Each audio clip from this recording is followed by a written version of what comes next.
Bonjour à tous et bienvenue, c'est parti, on regarde les messages de la pleine lune du 13 avril en bélier. Qu'est-ce que cette pleine lune va apporter d'une manière générale au niveau collectif? Qu'est-ce que ça va déclencher, engager, venir un petit peu nettoyer et taper dans le système? C'est parti pour cette pleine lune du 13 avril. Ok, deux épées. On vient se confronter à nos indécisions, on vient se confronter à nos peurs, à nos choix. Oui, exactement.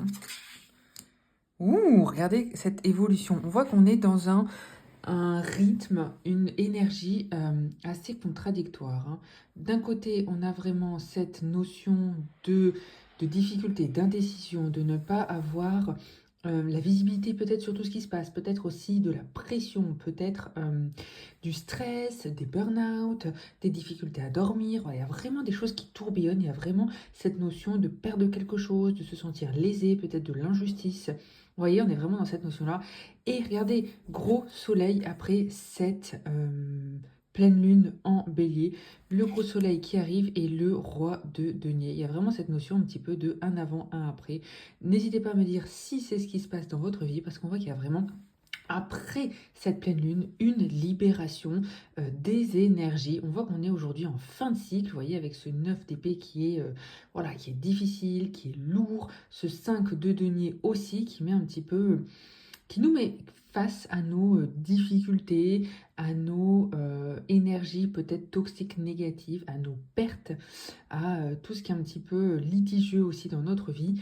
Et après, voilà, gros soleil, on voit qu'on part sur une énergie beaucoup plus positive, plus d'énergie, plus de bonheur, plus de joie, plus d'envie aussi de se relever, d'avancer.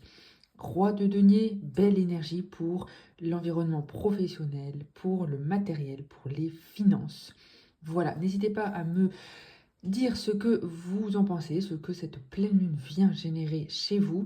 C'est surtout les signes essentiellement de feu et puis les Gémeaux qui vont être aussi énormément impactés, mais bien sûr, voilà, ça dépend de votre thème astral, soyons réalistes, hein, ça dépend de chaque personne et de chaque placement. Sur ce, n'hésitez pas à commenter, liker, partager, allez voir mon site internet si ça vous plaît. Je vous dis à très bientôt, prenez soin de vous.